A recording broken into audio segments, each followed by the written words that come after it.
Hello, bachcho.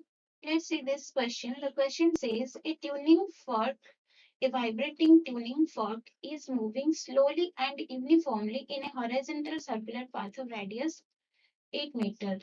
The shortest distance of an observer in same plane from the tuning fork is 9 meters. The distance between the tuning fork and observer at the instant when apparent frequency becomes maximum is. These are the four options. So first of all हम यहाँ पे की concept use करेंगे which is the Doppler effect.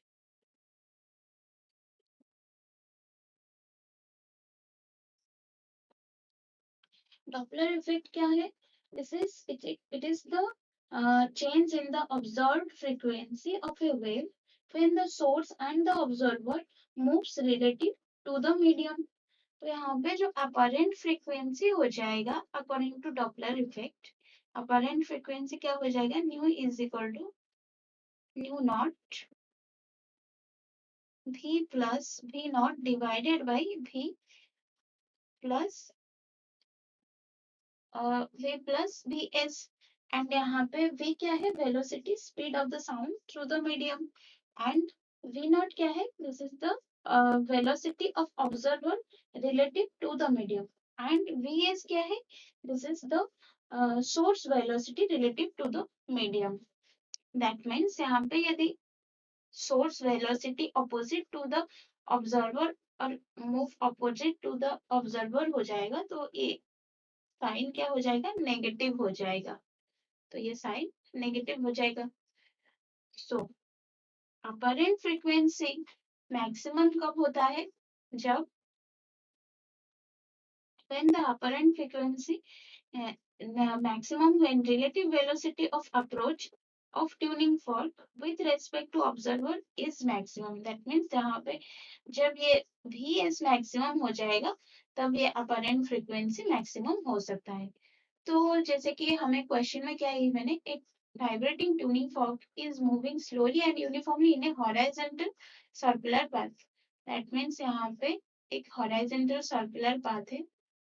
Late ये एक circular path है और इस पाथ में क्या कर रहा है? ट्यूनिंग फॉर्क मूव कर रहा है. सो इस सर्कुलर पाथ का रेडियस कितना है? लेट इसका जो रेडियस है वो है 8 सेंटीमीटर, सॉरी 8 मीटर. एंड क्या कह रहा है? 8 meter. The shortest distance of an observer in same plane from the tuning fork is 9 meter. That means ये जो shortest distance है वो कितना है? 9 meter in the same plane. That means ये shortest distance in horizontal plane यहाँ से let ये shortest distance है और इसको मैं consider कर रही हूँ point O. तो ये कितना distance हो गया?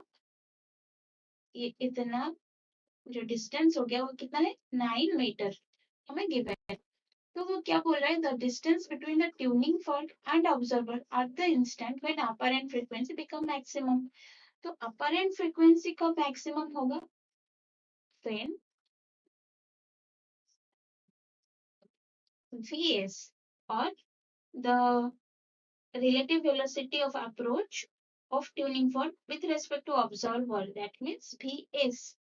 When vs will maximum, vs is maximum,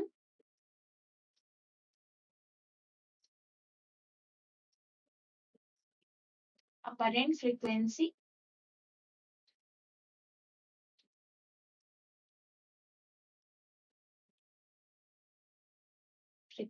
और nu will be maximum. ये भी मैक्सिमम हो सकता है. तो ये मैक्सिमम कब होगा? जब अपरेंट जब ये velocity relative velocity with respect to observer ये क्या होगा? हेडिंग टुवर्ड्स द ऑब्जर्वर होगा. दैट मीन्स ये ऑब्जर्वर है लेट यहाँ पे. तो इसकी जो वेलोसिटी है ये ऑब्जर्वर की वेलोसिटी है और सोर्स की वेलोसिटी यहाँ पे इस डायरेक्शन में मूव करेगा हेडिंग टुवर्ड्स द ऑब्जर्वर. ये vs इस डायरेक्शन में यदि इसकी वेलोसिटी मूव करेगा तो क्या होगा? ये मैक्सिमम हो जाएगा. परपेंडिकुलर डायरेक्शन है क्योंकि ये टेंजेंट है, वेलोसिटी है टेंजेंट टू द सर्कल, तो ये vs यहाँ पे मैक्सिमम हो जाएगा। तो इस इंस्टेंट पे वो बोल रहा है कि the distance between tuning fork and observer, तो इस इंस्टेंट पे ये जो डिस्टेंस है वो हमें कैलकुलेट करना है। ये जो डिस्टेंस है इसी इंस्टेंट पे ये जो डिस्टेंस है ओ, लेट मैं इसको कंसिडर कर रही हूँ p, ये ओपी डिस्टेंस हमें कैलकुलेट करना है। तो जो जब vs क्या करेगा, इस तरफ opposite to the observer move करेगा, तो अपरेंट फ्रीक्वेंसी क्या हो जाएगा यहाँ पे, u not v plus v not divided by v minus v not vs हो जाएगा, क्योंकि वो अपोजिट डायरेक्शन में मूव कर रहा है तो नेगेटिव साइन हो जाएगा। सो यहाँ पे ओपी डिस्टेंस कितना होगा, ओपी डिस्टेंस कितना हो जाएगा, हम एक ट्रायंगल कंसिडर कर रहे हैं, लेट ये ट्रायंगल है,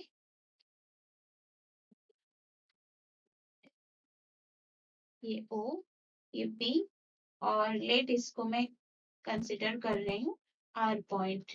तो ओ आर पॉइंट कितना हो जाएगा, 8 प्लस 9 मीटर, ये हो जाएगा 8 प्लस 9 मीटर, ये कितना हो जाएगा 17 मीटर हो जाएगा। तो आर पी ये क्या है, रेडियस ऑफ द सर्कल है, हमें गिवन है 8 मीटर, हमें क्या चाहिए ओपी डिस्टेंस चाहिए। तो ओपी डिस्टेंस कितना हो जाएगा, ये एक ट्रायंगल है, राइट एंगल ट्रायंगल है, तो ओपी डिस्टेंस कितना हो जाएगा, O R square minus R P का स्क्वायर रूट ओवर,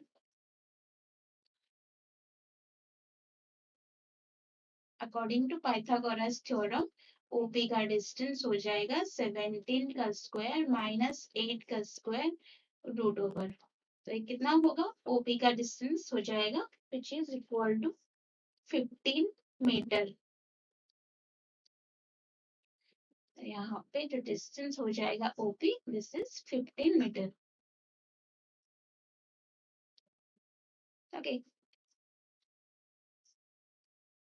सो हम ऑप्शंस में चेक कर लेते हैं।